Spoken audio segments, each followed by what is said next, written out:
ओम शांति। 15 सितंबर 2023 की मधुर महावाक्य। मीठे बच्चे, तुम रुद्र ज्ञान यज्ञ में बैठे हो। रुद्र शिव बाबा तुम्हें जो सुनाते हैं वह सुनकर दूसरों को जरूर सुनाना है। प्रश्न: बाप ने भी यज्ञ रचा है और मनुष्य भी यज्ञ रचते हैं, दोनों में कौन सा मुख्य अंतर है? उत्तर: मनुष्य रुद्र यज्ञ रचते हैं कि शांति हो अर्थात विनाश ना हो, लेकिन बाप ने रुद्र यज्ञ रचा है कि इस यज्ञ से विनाश ज्वाला निकले और भारत स्वर्ग बने। बाप के इस रुद्र ज्ञान यज्ञ से तुम नर से नारायण अर्थात मनुष्य से देवता बन जाते हो। उस यज्ञ से तो कोई भी प्राप्ति नहीं होती है। गीत तुम्हारे बुलाने को जी चाहता है। ओम शांति। यह कितना मीठा गीत है और कितना अर्थ सहित है। जो विशाल बुद्धि वाले होंगे वह अच्छी रीति समझ सकेंगे। बुद्धि भी नंबरवार है ना, उत्तम मध्यम कनिष्ठ होते हैं। उत्तम बुद्धि वाले इसका अर्थ अच्छी रीति समझ सकते हैं। तुम्हारे बुलाने को जी चाहता है, यह कौन याद करते हैं? बच्चे। कौन से बच्चे? बच्चे तो ढेर हैं। जो ब्राह्मण बने हैं, जो देवता थे, जिन्होंने ही पूरे 84 जन्म लिए हैं, उन्होंने ही जास्ती बुलाया है। वही शिव अथवा सोमनाथ के मंदिर की स्थापना करते हैं। सिद्ध होता है हम जो पूज्य देवी देवता थे अभी पुजारी बने हैं। बरोबर हम पूज्य थे फिर पुजारी बने तो सोमनाथ शिव की पूजा करते हैं। रुद्र यज्ञ बहुत रचते हैं, रुद्र ज्ञान यज्ञ कभी नहीं रचते। रुद्र यज्ञ नाम रखते हैं, अभी भी रुद्र यज्ञ रच रहे हैं। तुम बहुत अच्छा समझा सकते हो। रुद्र कौन है? क्या रुद्र ने कभी यज्ञ रचा था? कैसे रचा, फिर क्या उसकी सिद्धि हुई? यह तो कोई नहीं जानते। तुमको अभी ज्ञान का तीसरा नेत्र मिला है। परमपिता परमात्मा के सिवाय ज्ञान का तीसरा नेत्र कोई दे नहीं सकता। ज्ञान सागर परमपिता परमात्मा को ही गाया जाता है। मनुष्य को ज्ञान सागर नहीं कह सकते। अभी तुम जानते हो हमको दादे का वर्षा मिल रहा है, जिसको ही याद करते हैं कि बाबा आकर अविनाशी ज्ञान रत्नों का दान करो। फिर हम भी दान लेकर औरों को करेंगे। बहुत सहज है, सिर्फ याद दिलाएंगे कि तुम्हारे 2 बाप हैं। भक्ति मार्ग में 2 बाप हो जाते हैं। सतयुग त्रेता में लौकिक बाप ही होता है। वहाँ वर्षा भी तुम इस समय के पुरुषार्थ अनुसार पाते हो। तो तुम बच्चों का माथा फिरना चाहिए। ऐसे ऐसे जगह जाकर पूछना चाहिए कि रुद्र यज्ञ किसने रचा था? क्या रुद्र ज्ञान यज्ञ है या रुद्र यज्ञ है? असल नाम है रुद्र ज्ञान यज्ञ। रुद्र तो है निराकार, वह कैसे यज्ञ रचेगा? जरूर शरीर धारण करना पड़े। दक्ष प्रजापति का यज्ञ भी मनाते आते हैं। दिखाते हैं दक्ष प्रजापति यज्ञ में अश्व को स्वाहा करते हैं, घोड़े को टुकड़े टुकड़े कर जलाते हैं। उनको दक्ष प्रजापति यज्ञ कहते हैं। यह तुम अभी जानते हो तो वहाँ लिखना चाहिए यह कौन सा यज्ञ है। बड़ा भक्के से यज्ञ करते हैं, बहुत पैसे इकट्ठे करते हैं। बड़े बड़े आदमी दान करते हैं, कोई 100 निकालते हैं, कोई 500 निकालते हैं। इस रुद्र ज्ञान यज्ञ में तो तुम सारे स्वाहा होते हो। उसमें तो थोड़ा थोड़ा पैसा निकाल इकट्ठा करते हैं, फिर ब्राह्मण को दक्षिणा मिलती है। यहाँ तो तुमको स्वाहा होना पड़ता है, वहाँ स्वाहा होने की बात नहीं। यहाँ बच्चे कहते हैं बाबा तन मन धन सहित मैं आता हूँ। वहाँ ऐसे नहीं कहेंगे। आहुति में कभी ऐसे नहीं डालेंगे। आरती आदि होगी, चंदा चिरा होगा, बड़ों बड़ों से लेते हैं। तुम बच्चे जानते हो इस रुद्र ज्ञान यज्ञ से ही विनाश ज्वाला प्रज्वलित हुई है। वह यज्ञ रचते हैं शांति के लिए, विनाश के लिए नहीं। वहाँ शांति का बड़ा आवाज़ करते हैं। शांति तो सारी दुनिया में चाहिए ना। परमात्मा है शांति का सागर, तुम बच्चों को अर्थ समझाया जाता है, अखबार पढ़ते हो तो ख्याल चलना चाहिए कैसे हम सबको समझाएं। बाप जानते हैं कैसे बीके दुकान संभाल रहे हैं। सेठ का कौन सा दुकान अच्छा चलता है, कौन सा मैनेजर अच्छा है, वह तो गुड़ जाने, गुड़ की गोथरी जाने। यह ब्रह्मा है गोत्री, यह बड़ी रमणीक बातें हैं। तो रुद्र ज्ञान यज्ञ के लिए तो लिखा हुआ है, इससे विनाश ज्वाला निकली। वह यज्ञ करते हैं शांति के लिए। यह है सच्चा सच्चा यज्ञ।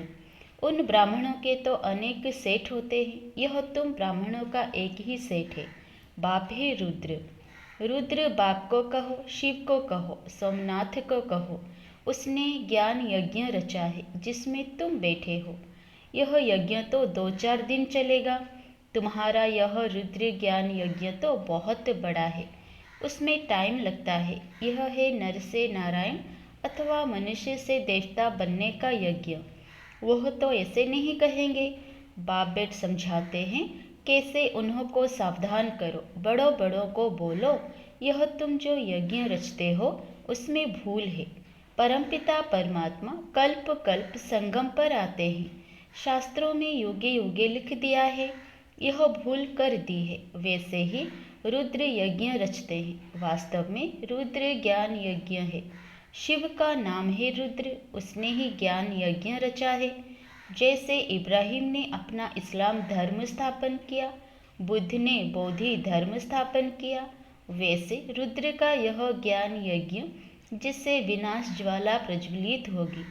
तो गोया वो लोग शांति के लिए यज्ञ रचते हैं, अर्थात विनाश नहीं चाहते।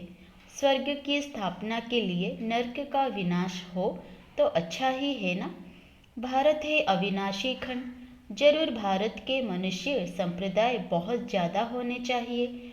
आदि सनातन देवी देवता धर्म था, उनको सारा कल्प हुआ है। शास्त्रों में 33 करोड़ लिख दिया है, परंतु यह तो समझाना चाहिए जरूर और धर्म वालों से देवता धर्म की आदमशुमारी जास्ती होगी, लेकिन वो कन्वर्ट हो गए हैं। तो कैसे निकले? बौद्धि, क्रिश्चियन, मुसलमान आदि जाकर ढेर बने हैं, इसलिए थोड़ी संख्या हो जाती है। यह भी ड्रामा, इसमें समझने की बड़ी विशाल बुद्धि चाहिए। जब तक बुद्धि में ज्ञान नहीं बैठा है तो सिर्फ अर्पणमय होने से क्या फ़ायदा। अर्पणमय तो ढेर बनते हैं, परंतु जो अच्छी रीति धारणा कर औरों को कराते हैं, प्रजा बनाते हैं, वही अच्छा पद पा सकते हैं। तो यह गीत एक्यूरेट है, बुलाने को जी चाहता है। सबसे पहले 84 जन्म किसने लिए होंगे? जो पहले पहले थे वो थे ही देवी देवताएं, सो भी भारत में थे। अभी तो कोई कहाँ कन्वर्ट हो गए हैं, कई तो भारत से बाहर चले गए हैं। नहीं तो वास्तव में भारत जैसा बड़े ते बड़ा तीर्थ और कोई है नहीं। और सभी धर्म स्थापक जो हैं उन्हों को भी पावन बनाने के लिए भगवान को भारत में आना पड़ता है, क्योंकि सब पतित हैं।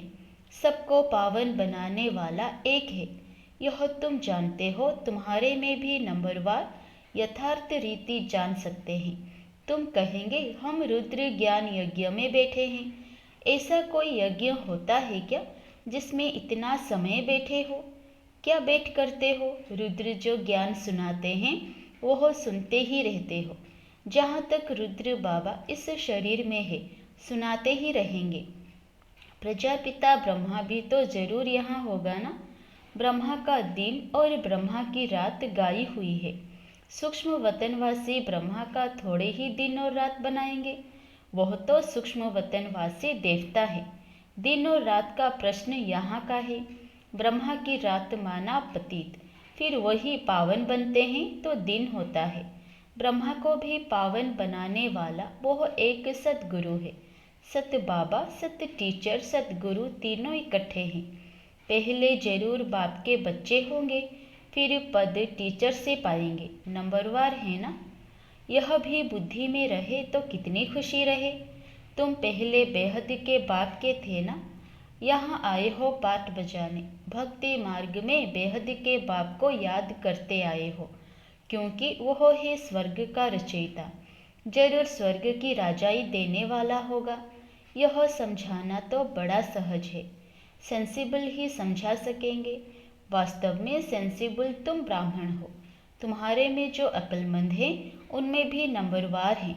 दुनिया के अक्लमंद भी नंबरवार हैं ना।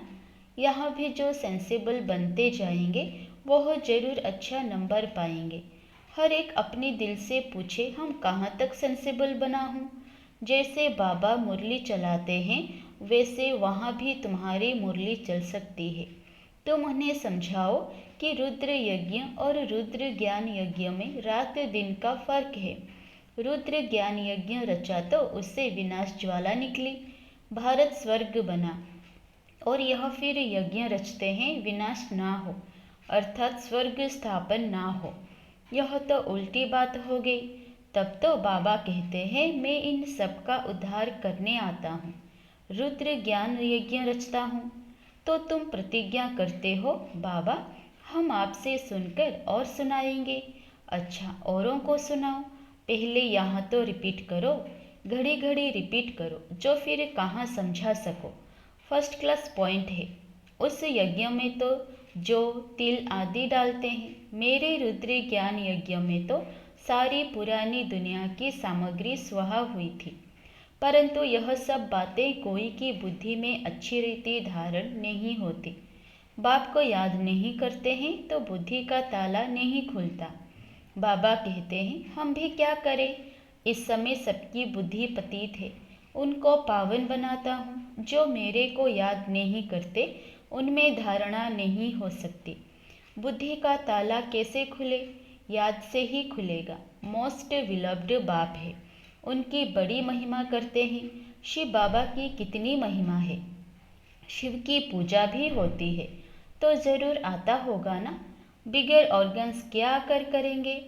तो अब ब्रह्मा में आया हुआ हूँ। तुम बच्चे बाप दादा के सामने बैठे हुए हो, परंतु देह अभिमान होने कारण इतना लव बाप के लिए रिगार्ड नहीं रहता। डायरेक्शन पर मुश्किल चलते हैं, अहंकार में आ जाते हैं। बाप कहते हैं मैं निरहंकारी हूँ, तुमको इतना अहंकार क्यों आता है। बस समझते हैं मैं ही होशियार हूँ, इतना देह अभिमान आ जाता है। अब कोई का पति मर जाता है तो उसकी देह खत्म हो गई, बाकी आत्मा निकल गई। फिर ब्राह्मण में आत्मा को बुलाते हैं, देह को तो नहीं बुलाते। भावना रखते हैं तो भावना का भाड़ा मिलता है। पति को याद करते रहे तो पति का साक्षात्कार कर लेंगे। बाबा साक्षात्कार तो कराते हैं ना। ऐसे बहुतों का प्यार होता है, आएगी तो आत्मा ना। कोई का स्त्री में प्यार है तो भावना का भाड़ा मिल जाता है। स्त्री को देख लेते हैं, चीज़ ले आते हैं, खुद उनको पहनाते हैं। ऐसे बहुत कुछ होता आया है। आगे बहुत विधि से खिलाते थे। जैसे गणेश को अथवा नानक आदि को याद करते हैं तो साक्षात्कार हो जाता है। ऐसे बहुतों को हो सकता है, परंतु वह चाबी एक ही बाप के हाथ में है। बाप कहते हैं यह साक्षात्कार की बातें भी ड्रामा में नूंधी हुई है। साक्षात्कार कराया, ड्रामा चला, ठहरता नहीं है। ड्रामा को भी अच्छी रीति जानना होता है। अरे बाबा का तो अच्छी रीति रिगार्ड रखो। बाप ने इतना रिगार्ड प्यार रखना बड़ा मुश्किल समझते हैं वह तो निराकार है। कहते हैं यह तो उनका रथ है, इनको हम क्या करेंगे।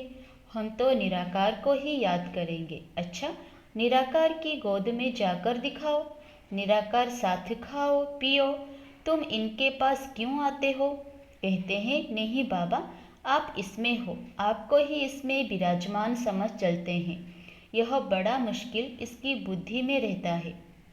ऐसे बहुत हैं जो गपोड़े लगाते हैं हमारा बाबा में बहुत प्यार है, हम इतने घंटे बाबा को याद करते हैं। बाबा कहते हैं मैं भी पूरा याद नहीं करता हूँ, मैं तो एक ही सिकिलधा बच्चा हूँ, फिर भी मैं पुरुषार्थ बहुत करता हूँ। अच्छा मीठे मीठे सिकिलधे बच्चों प्रति माता पिता बाप दादा का याद प्यार और गुड मॉर्निंग। रूहानी बाप की रूहानी बच्चों को नमस्ते। धारणा के लिए मुख्य सार। पहला, अर्पण होने के साथ साथ अपनी बुद्धि को विशाल बनाना है। उच्च पद के लिए अच्छी रीति धारणा करनी और करानी है। दूसरा, बाप समान निरहंकारी बनना है। अहंकार छोड़ बाप से अति लव व रिगार्ड रखना है। देह अभिमान में नहीं आना है।